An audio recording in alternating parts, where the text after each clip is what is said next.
जय हिंद दोस्तों, कैसे हो आप सभी। उम्मीद है आप बहुत अच्छे से अपनी यूपीएससी की तैयारी को कर रहे होंगे। तो दोस्तों, यहाँ पर हम विशेषण को पढ़ रहे थे, जिसके अंतर्गत मैंने आपको विशेषण के 4 भेद बताए थे। और यहाँ पर मैंने आपको गुणवाचक विशेषण और संख्यावाचक विशेषण, ये 2 भेद आपको कंप्लीट करा दिए थे। आज की इस वीडियो में हम बाकी के जो 2 भेद बचे हुए हैं उनको पूरा करेंगे, यानी परिमाणवाचक विशेषण और सार्वनामिक विशेषण। इन दोनों को आज की इस वीडियो में हम यहाँ पर कंप्लीट कर लेंगे। तो चलिए वीडियो शुरू करते हैं। तो देखिए, विशेषण का जो तीसरा भेद होता है वो होता है परिमाणवाचक विशेषण। अब ये परिमाणवाचक विशेषण क्या होता है? जिन शब्दों के द्वारा जिन शब्दों के द्वारा किसी वस्तु की मात्रा या मापतोल का बोध हो, उन्हें परिमाणवाचक विशेषण कहते हैं। यानी आपको ऐसे विशेषण शब्द मिलेंगे जिनके द्वारा हम किसी वस्तु की मात्रा का या फिर उसकी जो मापतोल होती है, किलोग्राम, सेर, सवा सेर, दर्जन, ये होते हैं ना। इन सभी की जो मात्रा होती है वो हम किस तरीके से माप तोल करते हैं उनका, भाई किसी को किलो में करेंगे, किसी को ग्राम में करेंगे, ठीक है। तो ये जो पूरी की पूरी माप तोल होती है, ये ऐसे शब्द जो होते हैं वे आपके परिमाणवाचक विशेषण कहलाते हैं। कौन कौन से होते हैं, यहाँ पर कुछ यहाँ पर उदाहरण देखेंगे तो हमको अच्छे से क्लियर होगा।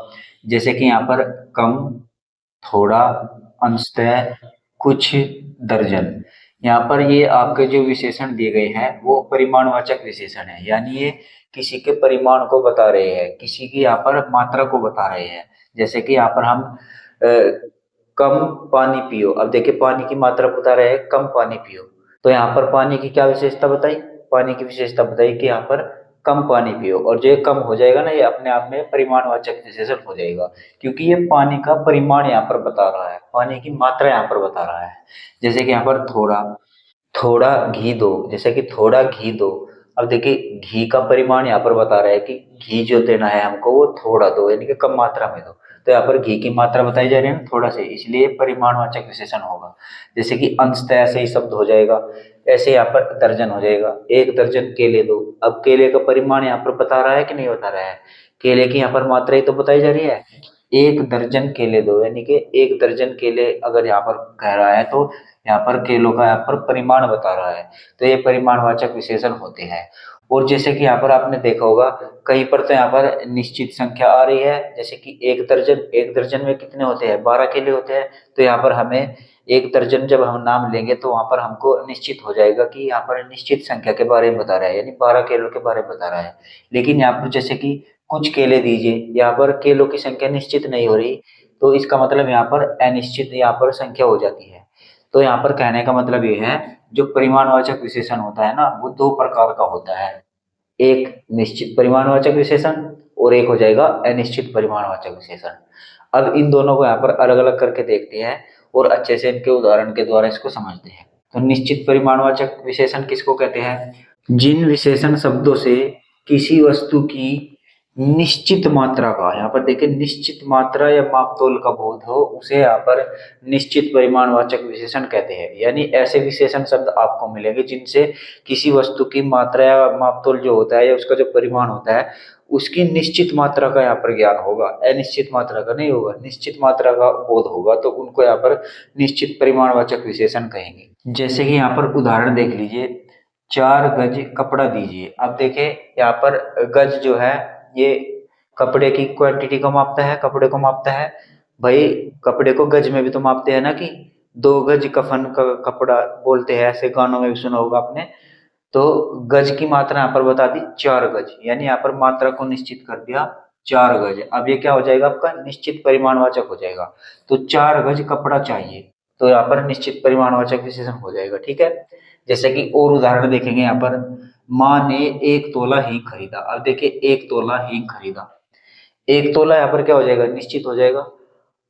तो 1 तोला में यहाँ पर कितने ग्राम होते हैं? सोने की क्वांटिटी में अगर गिनेंगे तो यहाँ पर 10 ग्राम होते हैं 1 तोला में, ठीक है। तो देखिए, माँ ने 1 तोला हींग खरीदा। अब 1 तोला यहाँ पर निश्चित मात्रा कर दी, ठीक है। एक और यहाँ पर उदाहरण देखेंगे, सेर भर आटा दीजिए। तो सेर भर आटा दीजिए, इसका इसकी मात्रा भी यहाँ पर निश्चित हो जाएगी, ये भी आपका निश्चित परिमाणवाचक विशेषण हो जाएगा। अब शेर भर, अब इस शेर भर से आप समझ नहीं रहे होंगे कि ये शेर भर निश्चित होगा कि अनिश्चित होगा। तो आपको बता दूं कि शेर जो होता है, आपने बड़े बुजुर्गों से सुना भी होगा कि सवा शेर, शेर। तो एक शेर में कितने ग्राम होते हैं, तो एक सेर में यहाँ पर आपके 933 ग्राम होते हैं। मैं यहाँ पर लिख देता हूँ 933 ग्राम होते हैं। तो एक सेर में 933 ग्राम होते हैं, यानी 1 किलो से थोड़ा कम होता है। ठीक है, 1 किलो से थोड़ा ही कम होता है सेर।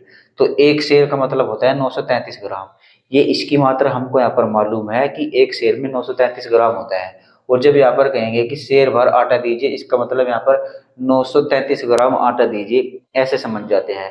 पुराने बुजुर्ग जो होते हैं वो शेर में यहाँ पर वस्तुओं का लेन देन करते थे ना, तो उनको अगर शेर भर बोलेंगे तो वो समझ जाएंगे कि हमको इतना ग्राम इसको वस्तु देनी है। तो शेर भर भी यहाँ पर आपको निश्चित मात्रा का बोध करा रहा है ना, तो ये निश्चित परिमाणवाचक विशेषण हो जाएगा। और परिमाण किसका बता रहा है, आटे का। ठीक है, तो ये आपका निश्चित परिमाणवाचक विशेषण हो जाएगा। ऐसे यहाँ पर होता है मन भर गेहूं लाओ। अब देखिए, ये भी अपने पुराने बुजुर्गों से आपके कोई बुजुर्ग होगा उनसे पूछेगा एक मन में कितने किलो होते हैं। तो अगर उनको बोलेंगे कि एक मन गेहूं चाहिए और उनको मालूम है कि एक मन में कितने गेहूं है, तो वो आपको समझकर तुरंत दे देंगे। एक मन में यहाँ पर 40 किलो गेहूं होते हैं, मतलब एक मन में यहाँ पर 40 किलोग्राम होते हैं। ठीक है, तो 40 किलोग्राम गेहूं लाओ, इसका मतलब ये हो जाएगा। तो मन भर आपका क्या हो जाएगा, गेहूं लाओ। ये मन भर वो नहीं है कि मन भर के हमने खीर खा ली, मन भर के रोटी खा ली, वो वाला नहीं है। ये मन भर है नहीं कि एक मन की बात कर रहा है। तो एक मन में यहाँ पर 40 किलोग्राम होते हैं। तो मन भर गेहूं लाओ, ये आपका क्या हो जाएगा, निश्चित परिमाणवाचक विशेषण हो जाएगा। एक और उदाहरण यहाँ पर देखेंगे, बिल्ली ने आधा लीटर दूध पी लिया। अब देखिए, तो देखिए दूध यहाँ पर क्या हो जाएगा, दूध की मात्रा यहाँ पर बताई जा रही है आधा लीटर। तो आधा लीटर, अब देखिए लीटर जो होता है वो आधे लीटर की यहाँ पर बात की गई है, तो यहाँ पर मात्रा को निश्चित कर दिया कि नहीं कर दिया। आप बोलेंगे जी भैया बिल्कुल कर दिया। यहाँ पर इसने आधा लीटर दूध की बात कर दी, तो यहाँ पर इसने निश्चित कर दिया। तो ये हो जाएगा आपका निश्चित परिमाणवाचक विशेषण। ठीक है, एक और उदाहरण यहाँ पर देखेंगे, दूल्हे के सूट में 5 मीटर कपड़ा लगा। तो दूल्हे के सूट में 5 मीटर कपड़ा लगा। अब देखिए 5 मीटर यहाँ पर मात्रा निश्चित कर दी इसकी, नहीं कर दी। तो आप बोलेंगे कि जी भैया इसके यहाँ पर परिमाण जो है इसको निश्चित कर दिया, तो ये निश्चित परिमाणवाचक विशेषण हो जाएगा। ठीक है, उम्मीद करता हूँ आप समझ गए होंगे। परिमाणवाचक विशेषण का दूसरा भेद है यहाँ पर अनिश्चित परिमाणवाचक विशेषण। इसमें क्या होगा, इसमें अनिश्चित मात्राओं का बोध कराया जाएगा। ठीक है, जैसे कि जो अनिश्चित मात्रा या मापतोल का बोध कराए वो अनिश्चित परिमाणवाचक विशेषण होते हैं। इसके उदाहरण देखेंगे तो और अच्छे से समझ में आएगा। जैसे कि थोड़ी सी मदद करो। अब देखिए ये मदद करने के बारे में बात कर रहा है, तो मदद करो थोड़ी सी, थोड़ी सी मदद करो।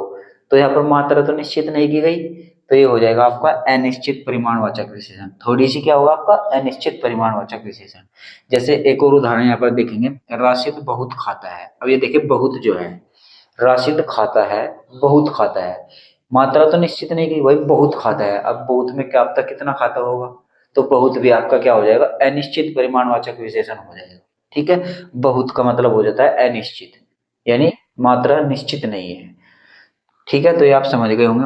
और उदाहरण देखेंगे, बिल्ली सारा दूध पी गई। अब देखिए बिल्ली दूध पी गई, सारा दूध पी गई। अब सारे से मतलब जो है बाल्टी में दूध था और बिल्ली सारा का सारा पी गई। अब बाल्टी में कितना दूध था ये थोड़ी मालूम है, हमने माप तोल कर थोड़े रखा था। तो यानी दूध की जो मात्रा होगी वो अनिश्चित हो जाएगी। तो सारा का मतलब क्या हो जाएगा, अनिश्चित। बिल्ली अनिश्चित दूध पी गई, यानी बिल्ली सारा दूध पी गई। सारा का मतलब होता है अनिश्चित मात्रा का बोध यहाँ पर करवाया है। तो बिल्ली सारा दूध पी गई, ये आपका अनिश्चित परिमाणवाचक विशेषण हो जाएगा, ये सारा शब्द। ठीक है, और उदाहरण देखते हैं अपन, माँ मुझे और रोटी दो। अब देखिए और शब्द आया है यहाँ पर, ये और वो वाला नहीं है कि मैं और तुम, ये वो वाला और नहीं है। ये इस और का मतलब यहाँ पर आप इस वाक्य को पढ़िए, इस और का मतलब आपकी समझ में आएगा कि ये कहना क्या चाह रहा है। माँ मुझे और रोटी दो, यानी माँ मुझे रोटी दो, रोटी खा रहा हूं मैं, मुझको और भी रोटी की आवश्यकता पड़ेगी, तो मैं क्या कहूंगा, माँ मुझे और रोटी दो। मैंने ऐसा तो नहीं कहा कि माँ मुझको एक रोटी दो, दो रोटी दो, ऐसा तो नहीं बोला। मैंने बोला कि माँ मुझको और रोटी दो, यानी मात्रा यहाँ पर निश्चित नहीं की मैंने, यहाँ पर अनिश्चित मात्रा कर दी। अब माँ मुझको एक रोटी भी दे सकती है, दो भी दे सकती है, तीन भी दे सकती है, पूरा का पूरा बोहिया भी रख सकती है, यानी जिसमें रोटी रखते हैं ना उसको बोहिया बोलते हैं हमारे यहाँ पर।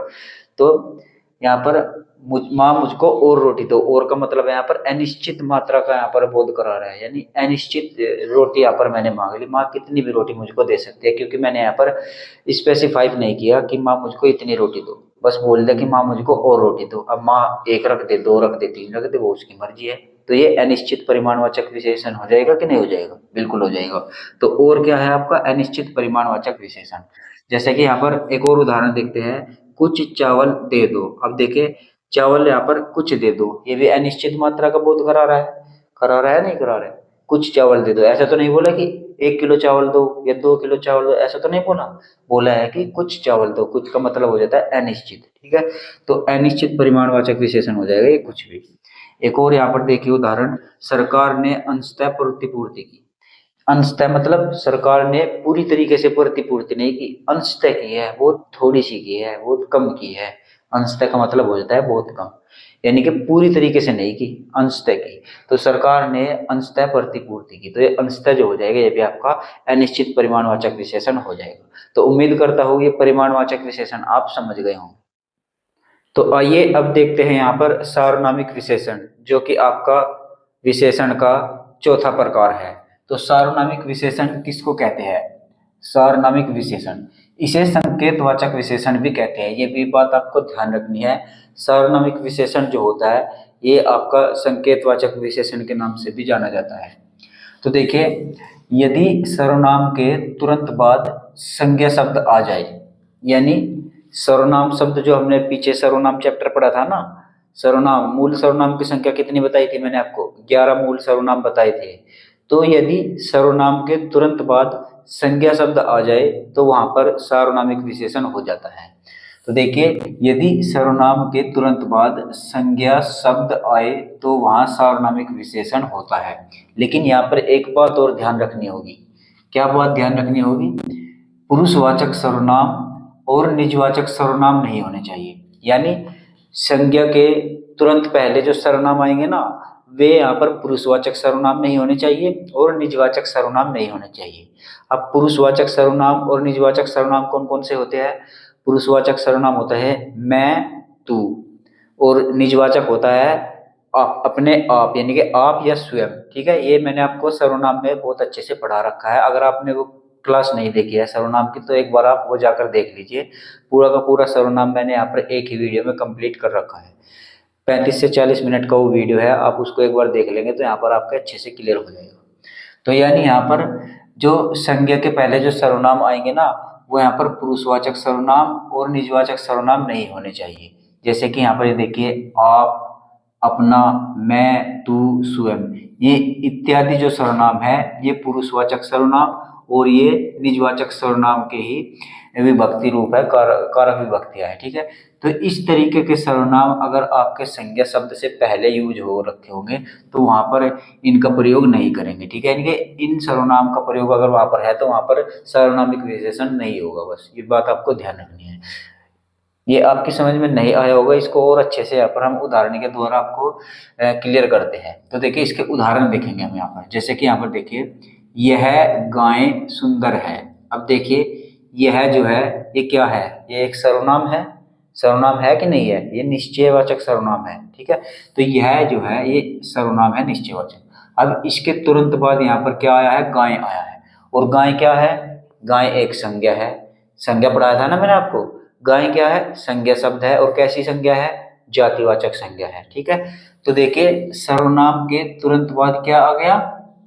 यहाँ पर संज्ञा शब्द आ गया, ठीक है। सर्वनाम के तुरंत बाद संज्ञा शब्द आ गया तो इसलिए यहाँ पर हो जाता है सार्वनामिक विशेषण। लेकिन अगर ये हम इस तरीके से इसको लिख देते, जैसे कि ये वाक्य मैंने यहाँ पर बिल्कुल ऐसे ही लिखा है, यह सुंदर गाय है, यह सुंदर गाय है, तो यहाँ पर सार्वनामिक विशेषण नहीं होगा। क्यों नहीं होगा? क्योंकि यहाँ पर देखिए सर्वनाम शब्द है और इसके तुरंत बाद यहाँ पर संज्ञा शब्द नहीं आया है। यहाँ पर क्या आया है? संज्ञा तो नहीं आया, यहाँ पर आपका विशेषण आ गया, ठीक है। और संज्ञा कहाँ पर चला गया? यहाँ पर चला गया। तो यदि सर्वनाम के तुरंत बाद संज्ञा शब्द आ जाए तो वहां पर तो हो जाता है सार्वनामिक विशेषण। और यदि सर्वनाम के तुरंत बाद संज्ञा शब्द नहीं है तो वहां पर हो जाता है निश्चयवाचक सर्वनाम। या अगर यहाँ पर निश्चयवाचक सर्वनाम का प्रयोग हुआ है तो निश्चयवाचक सर्वनाम होगा, किसी अन्य सर्वनाम का प्रयोग होगा तो अन्य सर्वनाम हो जाएगा। अब यहाँ पर देखिए यह जो है ये निश्चयवाचक सर्वनाम है, जी बिल्कुल है। और इसके तुरंत बाद यहाँ पर संज्ञा शब्द तो है नहीं, तो जब यहाँ पर संज्ञा शब्द नहीं है तो ये निश्चयवाचक सर्वनाम हो जाएगा। लेकिन अगर यहाँ पर देखेंगे, ये यहाँ पर आपका क्या है, निश्चयवाचक सर्वनाम है और सर्वनाम के तुरंत बाद संज्ञा शब्द आ गया है गाय, तो यहाँ पर ये सार्वनामिक विशेषण हो जाएगा। ठीक है, और उदाहरण देखेंगे और अच्छे से क्लियर होगा। जैसे कि यहाँ पर देखिए, कोई आदमी आया है। अब देखिए कोई क्या है, अनिश्चयवाचक सर्वनाम है, मैंने सर्वनाम में आपको पढ़ाया था। तो कोई क्या है, ये एक सर्वनाम है और इस सर्वनाम के बाद क्या शब्द आया है, आदमी। अब आदमी क्या है, आदमी एक संज्ञा शब्द है, जातिवाचक संज्ञा है आदमी। ठीक है, तो जब सर्वनाम के तुरंत बाद संज्ञा शब्द आएगा तो वहां पर क्या हो जाएगा, सार्वनामिक विशेषण हो जाएगा। ठीक है, और उदाहरण देखें यहाँ पर और अच्छे से क्लियर होगा। ये लड़के क्या कर रहे हैं। अब देखिए ये क्या है, ये भी एक सर्वनाम है नहीं है? जी हाँ, बिल्कुल बिल्कुल है, ये एक सर्वनाम है और इसके तुरंत बाद यहाँ पर ये क्या शब्द आया है, लड़के। अब लड़के क्या है, लड़के एक संज्ञा शब्द है जो कि आपका जातिवाचक संज्ञा है। ठीक है, अब सर्वनाम के तुरंत बाद संज्ञा शब्द आया तो यहाँ पर क्या हो जाएगा, सार्वनामिक विशेषण हो जाएगा। ठीक है, और उदाहरण देखें, ऐसा आदमी मैंने कहीं नहीं देखा। अब देखिए ऐसा क्या है, ये भी एक सर्वनाम है। हालांकि ये जो मूल सर्वनाम होते हैं ना, उनका यहाँ पर कारक विभक्ति है, उनके तिर्यक रूप है ये। तो तिर्यक रूप हो या मूल सर्वनाम हो, अगर सर्वनाम है और उसके बाद संज्ञा शब्द है तो वहां पर सार्वनामिक विशेषण हो जाएगा। तो ऐसा क्या है, ये एक सर्वनाम है और इसके तुरंत बाद क्या आया है, संज्ञा शब्द आया है। और संज्ञा कैसी है, ये जातिवाचक संज्ञा है। ठीक है, तो सर्वनाम के तुरंत बाद संज्ञा आएगा तो वहां पर सार्वनामिक विशेषण हो जाएगा। जैसे कि यहाँ पर देखिए, वह घोड़ा मेरा है। अब देखिए वह क्या है, एक सर्वनाम है और सर्वनाम के तुरंत बाद क्या आया है, घोड़ा। अब घोड़ा क्या है, ये एक संज्ञा शब्द है और सर्वनाम के तुरंत बाद यदि संज्ञा शब्द आएगा तो वहां पर क्या होगा, सार्वनामिक विशेषण हो जाएगा। ठीक है, तो वह घोड़ा मेरा है, सर्वनाम के तुरंत बाद संज्ञा शब्द आया है तो यहाँ पर क्या हो जाएगा, सार्वनामिक विशेषण हो जाएगा। ठीक है, तो उम्मीद करता हूँ ये सार्वनामिक विशेषण आप समझ गए होंगे। अब देखिए, सार्वनामिक विशेषण भी अपने आप में दो प्रकार का होता है। सार्वनामिक विशेषण कितने प्रकार का होता है, दो प्रकार का होता है। एक होता है आपका मौलिक सार्वनामिक विशेषण और एक होता है आपका यौगिक सार्वनामिक विशेषण। आइए इन दोनों को भी यहाँ पर अच्छे से देख लेते हैं। तो देखिए, सर्वनाम के दो भेद है, जिसमें कि पहला है आपका मौलिक सार्वनामिक विशेषण। अब मौलिक सार्वनामिक विशेषण क्या होता है, इसमें मैंने आपको सर्वनाम में मूल स्वर की संख्या, मूल सर्वनाम की संख्या कितनी बताई थी, 11 बताई थी।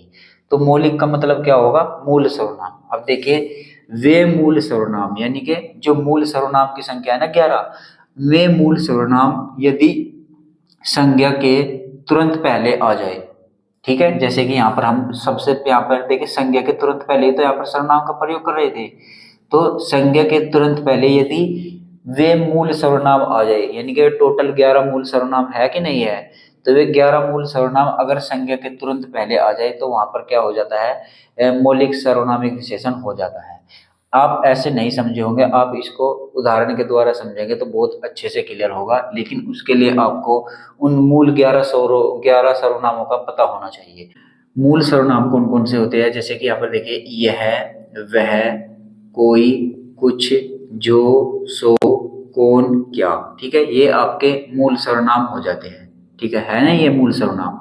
तो ये टोटल 11 होते हैं, लेकिन 11 में से भी हमको यहाँ पर दो प्रकार के मूल सर्वनामों का प्रयोग यहाँ पर नहीं करना है। कौन कौन सा का नहीं करना है, यहाँ पर मैंने ऊपर आपको बताया था, पुरुषवाचक सर्वनाम और निजवाचक सर्वनाम जो होते हैं इनका प्रयोग हमको यहाँ पर नहीं करना है। तो पुरुषवाचक सर्वनाम के मूल सर्वनाम कौन कौन से है, मैं और तू। ठीक है, ये दो सर्वनाम हो गए पुरुषवाचक सर्वनाम के। और निजवाचक सर्वनाम का हो जाता है आप। तो ये 3 सर्वनाम हो जाएंगे। तो इन 3 मूल सर्वनाम को छोड़कर बाकी के कितने बच जाएंगे, बाकी के बच जाएंगे आपके 8। ठीक है, 8 ही तो बचेंगे, वही टोटल 11 सर्वनाम थे, उनमें से इन 3 को नहीं लेना है। पुरुषवाचक के 2 सर्वनाम और निजवाचक का 1 सर्वनाम, इन 3 को नहीं लेना है। बाकी के 8 यहाँ पर मैंने लिख भी रखे हैं, यह, वह, कोई, कुछ, जो, सो, कौन, क्या। अब देखिए कितने हैं, 1 2 3 4 5 6 7 8, ये 8 सर्वनाम है। तो यहाँ पर काम चल गया, मैंने यहाँ पर लिख दिया था। ठीक है, तो ये अच्छी बात हो गई, नहीं होगी। तो यानी कि ये मूल सर्वनाम अगर संज्ञा शब्द के पहले प्रयोग हो जाते हैं तो वहां पर मौलिक सार्वनामिक विशेषण हो जाएगा। बस आपको ये ध्यान रखने हैं। जैसे कि इनका वाक्य में प्रयोग करके देखेंगे तो और अच्छे से क्लियर होगा। तो देखिए, यह मकान मेरे भाई का है, ठीक है। तो देखिए, यह क्या है, मूल सर्वनाम है कि नहीं है। तो यह एक मूल सर्वनाम है और इसके तुरंत बाद किसका प्रयोग हुआ है, संज्ञा शब्द का प्रयोग हुआ है। मकान क्या है, अपने आप में एक संज्ञा शब्द है। तो जब यहाँ पर मूल सर्वनाम के तुरंत बाद संज्ञा शब्द का प्रयोग हो गया तो यहाँ पर ये हो जाएगा आपका मौलिक सार्वनामिक विशेषण, ठीक है। जैसे कि और उदाहरण देखिए, कोई बच्चा नहीं रोएगा। अब देखिए, कोई क्या है, एक मूल सर्वनाम है।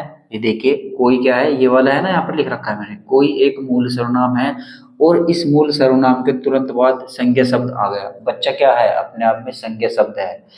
तो मूल सर्वनाम के तुरंत बाद जब संज्ञा शब्द आएगा तो वहां पर क्या हो जाएगा, मौलिक सार्वनामिक विशेषण हो जाएगा। जैसे कि यहाँ पर कुछ विद्यार्थी अनुपस्थित थे। अब देखिए, कुछ क्या है, ये भी आपका मूल सर्वनाम है। ये देखिए भाई, ये है ना कुछ, ये आपका मूल सर्वनाम है। तो मूल सर्वनाम के तुरंत बाद संज्ञा शब्द का प्रयोग हो गया। विद्यार्थी क्या है, संज्ञा शब्द है कि नहीं है, जी हाँ बिल्कुल संज्ञा शब्द है विद्यार्थी। अब मूल सर्वनाम के तुरंत बाद संज्ञा शब्द आ गया तो हो जाएगा मौलिक सार्वनामिक विशेषण। और उदाहरण देखें यहाँ पर, जो बालक खेलेगा वो पिटेगा। जो बालक खेलेगा वो पिटेगा, इसलिए चुपचाप पढ़ लो, ठीक है। तो जो क्या है, मूल सर्वनाम है कि नहीं है। यहाँ पर देखो, ये देखिए, जो है मूल सर्वनाम। तो जो कौन सा सर्वनाम होता है, संबंधवाचक सर्वनाम होता है। आप सर्वनाम की क्लास जरूर देख लीजिएगा, ठीक है। जो बालक खेलेगा वो पिटेगा। अब जो क्या है, मूल सर्वनाम है और इस मूल सर्वनाम के तुरंत बाद क्या आ गया, संज्ञा शब्द आ गया। बालक क्या है, संज्ञा शब्द है। तो मूल सर्वनाम के तुरंत बाद जब संज्ञा शब्द आ जाएगा तो ये हो जाएगा मौलिक सार्वनामिक विशेषण, ठीक है। तो बस आपको इसमें यही ध्यान रखना है कि मूल सर्वनाम के बाद यदि संज्ञा शब्द आएगा तो वहां पर मौलिक सर्वनाम विशेषण हो जाएगा। ऐसे यहाँ पर दूसरा देखिए, यौगिक सार्वनामिक विशेषण। अब इसमें क्या होगा, जो मूल सर्वनाम न होकर सर्वनाम की कारक विभक्तियां या फिर तिर्यक रूप होता है, यदि ऐसे सर्वनाम के बाद संज्ञा शब्द आए तो वहां पर यौगिक सार्वनामिक विशेषण होता है। इसका मतलब क्या होगा कि अब तक तो हम देख रहे थे मूल सर्वनाम, यहाँ पर शुरू में क्या होते थे, मूल सर्वनाम और उसके तुरंत बाद होते थे संज्ञा शब्द। लेकिन यौगिक सार्वनामिक विशेषण में क्या होगा, शुरू में यहाँ पर मूल सर्वनाम नहीं होंगे। जो 11 सर्वनाम मैंने आपको बताए थे ना, उनमें से नहीं होंगे, बल्कि उनका तिर्यक रूप होगा, उनकी कारक विभक्तियां होगी। उनकी कारक विभक्तियां शुरू में होगी और उनके तुरंत बाद संज्ञा शब्द का प्रयोग किया जाएगा, तो वहां पर आपका यौगिक सार्वनामिक विशेषण होगा। इसको उदाहरण से समझेंगे ना तो बहुत अच्छे से क्लियर होगा। जैसे देखें यहाँ पर, जैसे यौगिक सार्वनामिक विशेषण के कुछ उदाहरण देखिए, जैसे कि ऐसा, जैसा, कैसा, कितने, जिसकी, ये इत्यादि शब्द होते हैं। ये आपके मूल सर्वनाम नहीं होते, बल्कि उनका तिर्यक रूप या फिर कारक विभक्तियां होती है। जैसे कि ये देखिए, जैसा, जैसा किससे बना होगा, मूल सर्वनाम जो से बना होगा, जो, जैसा।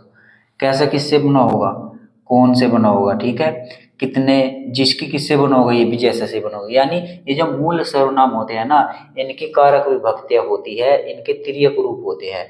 वे अगर किसी वाक्य में शुरू में लग जाए और उनके तुरंत बाद संज्ञा शब्द आ जाए तो वहां पर यौगिक सार्वनामिक विशेषण हो जाता है। इसको यहाँ पर वाक्य में प्रयोग करके उदाहरण के द्वारा समझेंगे ना तो बहुत अच्छे से क्लियर होगा। जैसे कि यहाँ पर देखिए, कैसा घर बना है। अब देखिए, ये कैसा जो है, ये मूल सर्वनाम तो है नहीं, ये मूल सर्वनाम का तिर्यक रूप है, यानी कि कारक विभक्ति है। तो कैसा घर बना है, अभी देखिए मूल सर्वनाम तो नहीं है लेकिन अपने आप में है सर्वनाम, और इस सर्वनाम के तुरंत बाद यहाँ पर संज्ञा शब्द आ गया। घर क्या है, संज्ञा शब्द है, तो यहाँ पर हो जाता है यौगिक सार्वनामिक विशेषण। एक और उदाहरण देखिए, ऐसा आदमी मैंने कहीं नहीं देखा। अब देखिए, आदमी क्या है, संज्ञा शब्द है और इसके तुरंत पहले क्या है, सर्वनाम है। लेकिन ये जो सर्वनाम है ये मूल सर्वनाम नहीं है, और जब मूल सर्वनाम नहीं होता उसके स्थान पर मूल सर्वनाम की कारक विभक्ति या तिर्यक रूप होता है, तो वहां पर क्या हो जाएगा, आपका यौगिक सार्वनामिक विशेषण होता है, ठीक है।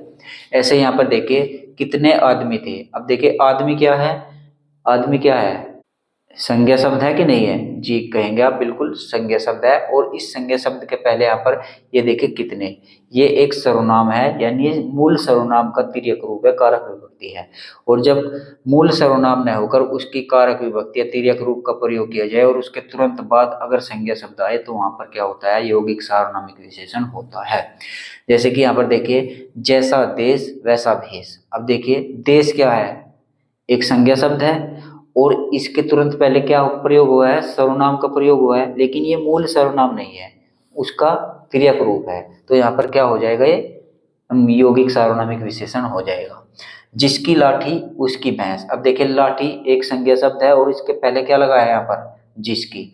जिसकी क्या है? ये मूल सर्वनाम का तिर्यक रूप है, उसकी कारक विभक्ति है। ठीक है, तो जब कारक विभक्ति आती है ना सर्वनाम की और उसके तुरंत बाद संज्ञा शब्द आएगा तो वहां पर यौगिक सार्वनामिक विशेषण होगा। जैसे कि यहाँ पर देखिए, उतना भोजन खाओ जितना पचा सको। ये देखिए, उतना जितना, ये सर्वनाम के तिर्यक रूप है मूल सर्वनाम के। तो उतना भोजन, अब देखिए उतना ये एक सर्वनाम हो जाएगा और इसके तुरंत बाद क्या आएगा? भोजन। भोजन क्या होगा? संज्ञा शब्द होगा। तो ये यहाँ पर क्या हो जाएगा आपका? यहाँ पर हो जाएगा आपका यौगिक सार्वनामिक विशेषण। ठीक है, तो उम्मीद करता हूँ ये सार्वनामिक विशेषण आप समझ गए होंगे और इसके दोनों प्रकार भी आप यहाँ पर बहुत अच्छे से समझ गए होंगे। मैंने बहुत अच्छे से आपको इसके उदाहरण के द्वारा एक्सप्लेन किया है। ठीक है, तो आइए अब देखते हैं यहाँ पर विशेषण की अवस्थाएं। तो विशेषण की 3 अवस्थाएं होती है, जिसमें एक होती है मूल अवस्था, दूसरी होती है उत्तर अवस्था और तीसरी होती है उत्तम अवस्था। आइए तीनों के बारे में एक एक करके देखते हैं। तो देखिए, विशेषण की अवस्थाएं 3 होती है। कौन कौन सी? मूल अवस्था, उत्तर अवस्था और उत्तम अवस्था। तो सबसे पहले देखते हैं यहाँ पर मूल अवस्था, यानी विशेषण की मूल अवस्था क्या होती है। तो देखिए, मूल अवस्था जो होती है यह विशेषण शब्दों की मूल अवस्था होती है। इसकी किसी अन्य के साथ तुलना नहीं की जाती। यानी मूल अवस्था जो होती है विशेषण की, वो अपने आप में मूल होती है, यानी ऐसे विशेषण शब्द मिलेंगे आपको जो मूल होंगे। ठीक है, उनकी जो है किसी अन्य के साथ यहाँ पर तुलना भी नहीं की जाएगी। जैसे कि यहाँ पर उदाहरण देखिए, जैसे कि यहाँ पर ये है विशाल, महान और सुंदर। ठीक है, ये आपकी विशेषण की मूल अवस्था होती है। इनका यहाँ पर वाक्य में प्रयोग करके देखेंगे।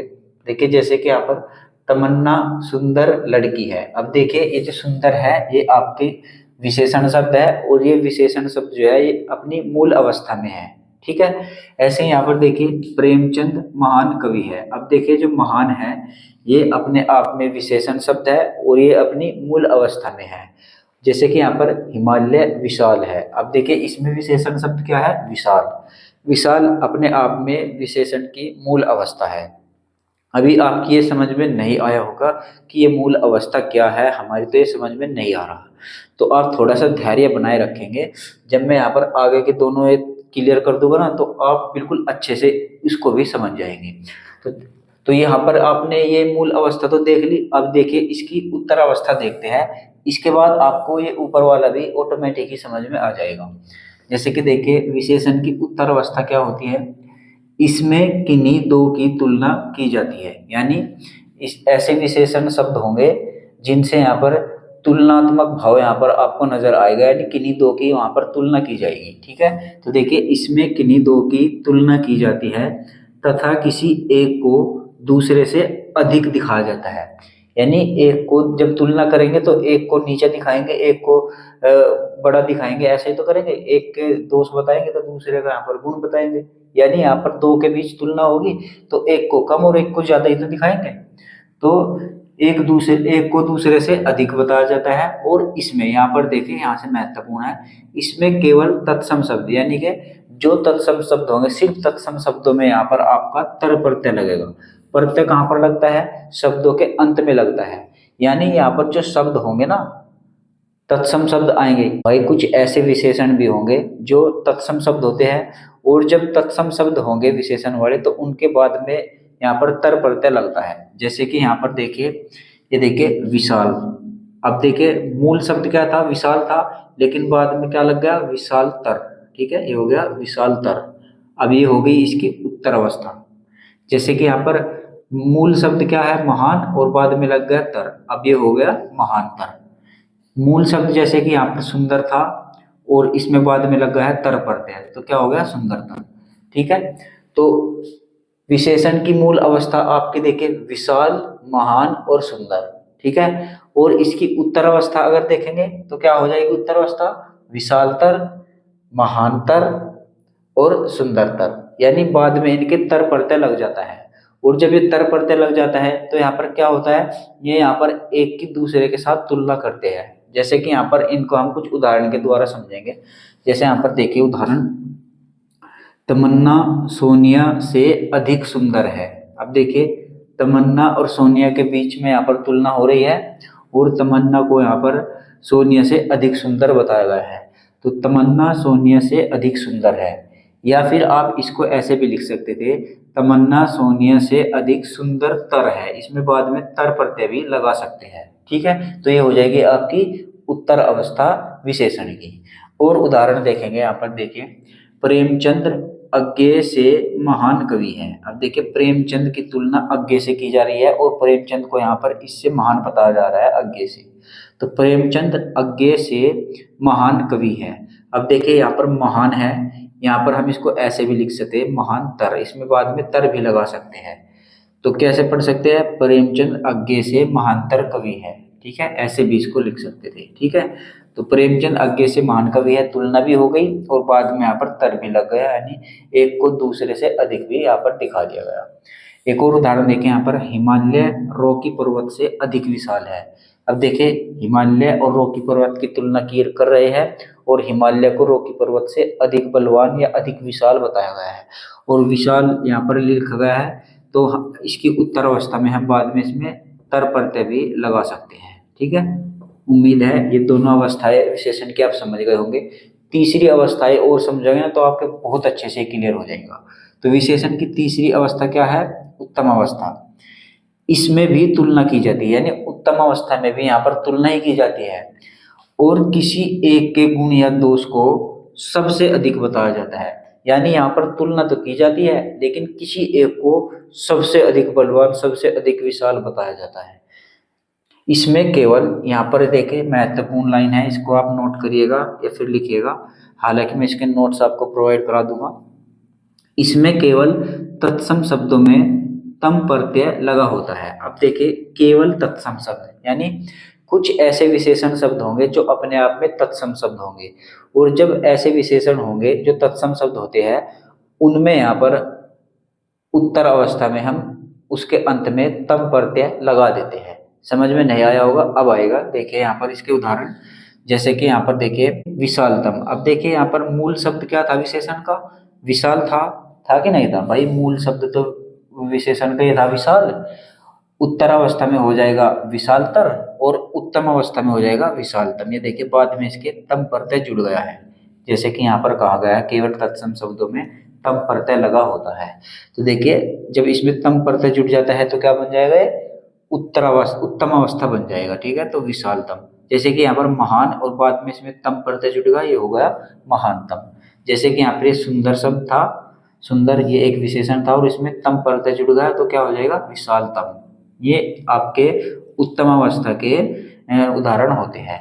इनका वाक्य में प्रयोग करते हैं। देखिए जैसे कि तमन्ना सबसे सुंदर है। अब देखिए तमन्ना की तुलना कर रहे हैं, लेकिन किससे कर रहे हैं, सभी से कर रहे हैं कि सबसे सुंदर जो है वो सिर्फ तमन्ना है। तमन्ना सबसे सुंदर है, इसको हम ऐसे भी लिख सकते हैं, तमन्ना सबसे सुंदरतम है, बाद में तम प्रत्यय भी जोड़ सकते हैं, तमन्ना सबसे सुंदरतम है। ठीक है, जैसे कि और उदाहरण देखें यहाँ पर, प्रेमचंद सबसे महानतम कवि है। अब इसमें महानतम कवि भी लिख सकते हैं, वैसे तम प्रत्यय भी जोड़ सकते हैं।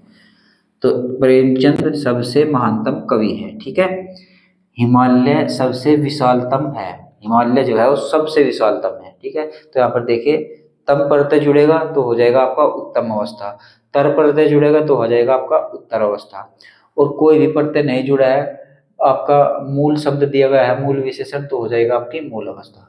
ठीक है, तो ये थी विशेषण की तीनों अवस्थाएं।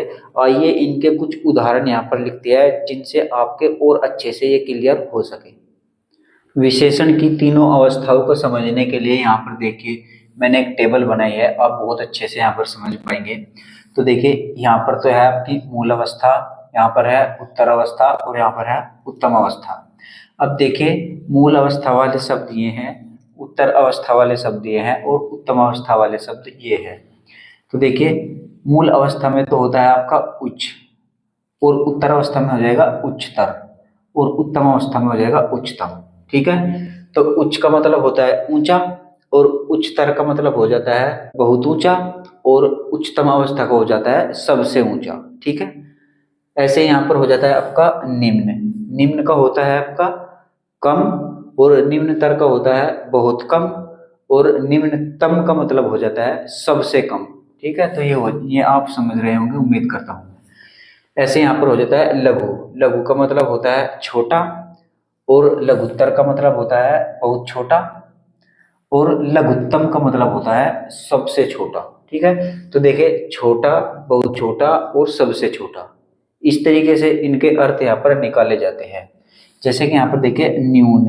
न्यून का मतलब होता है छोटा ही होता है इसका भी एक तरीके से, और न्यूनतर का मतलब होता है बहुत छोटा, और न्यूनतम का मतलब होता है सबसे छोटा। ठीक है, ऐसे यहाँ पर होता है कठोर। कठोर का मतलब होता है भाई कठोर दंड दे दिया गया, और कठोरतर का मतलब होता है बहुत कठोर, और कठोरतम का मतलब होता है सबसे कठोर। ठीक है, तो ये बस आपको इस तरीके से इनको पढ़ना है और ध्यान रखना है। जैसे कि यहाँ पर गुरु।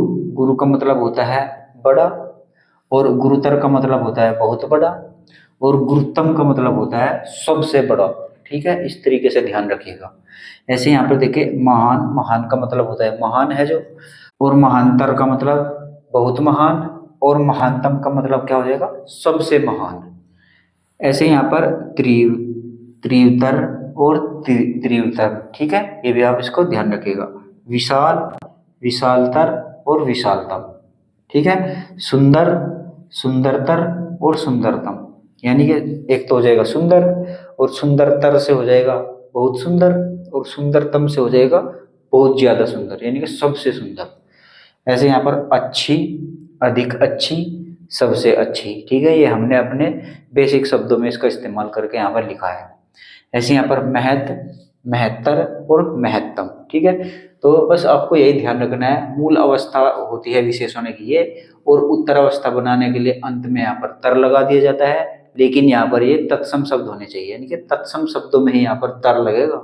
अगर तत्सम शब्द नहीं होंगे तो वहां पर तर नहीं लगेगा। जैसे कि देखिए अच्छी, अच्छी तत्सम शब्द तो नहीं है जी, नहीं है, लेकिन हमने इसको यहाँ पर देखिए उत्तर अवस्था इसके लिखने के लिए क्या लिखा, अधिक अच्छी। अब हम यहाँ पर अच्छी तर थोड़े लिखते, वही है तत्सम शब्द थोड़ी है। तत्सम शब्दों में यहाँ पर अंत में तर और तम प्रत्यय लगते हैं। अगर तत्सम शब्द नहीं है तब हम वहां पर तर और तम प्रत्ययों का प्रयोग नहीं करेंगे। तब हम वहां पर प्रयोग कैसे करेंगे, ऐसे प्रयोग करेंगे जैसे कि यहाँ पे देखिए अच्छी, अधिक अच्छी, सबसे अच्छी, इस तरीके से प्रयोग करते हैं फिर। ठीक है, तो ये बात आपको ध्यान रखनी है। बस आपको यही ध्यान रखना है, मूल अवस्था ये होती है, और उत्तर अवस्था में अंत में तर लगता है, और उत्तम अवस्था में अंत में दम लगता है, लेकिन संस्कृत शब्दों में। अगर संस्कृत शब्द नहीं है तो आपको ऐसे लिखना है अच्छी, अधिक अच्छी, सबसे अच्छी। ठीक है, तो अधिक और सबसे अधिक का प्रयोग यहाँ पर करना पड़ेगा। ठीक है, तो उम्मीद करता हूँ ये विशेषण की अवस्थाएं आप समझ गए होंगे। तो यहाँ पर आज हमारा विशेषण का चैप्टर कंप्लीट होता है। मैंने यहाँ पर विशेषण के आपको सभी महत्वपूर्ण पॉइंट्स और टॉपिक्स यहाँ पर कवर करा दिए हैं। तो उम्मीद करता हूँ वीडियो आपको पसंद आएगा। वीडियो पसंद आए तो यहाँ पर अपना कमेंट जरूर कर दिया करो यार। कमेंट में आप कमेंट जरूर किया करो कि आपको वीडियो अच्छी लगी, कंसेप्ट समझ में आए या नहीं आए।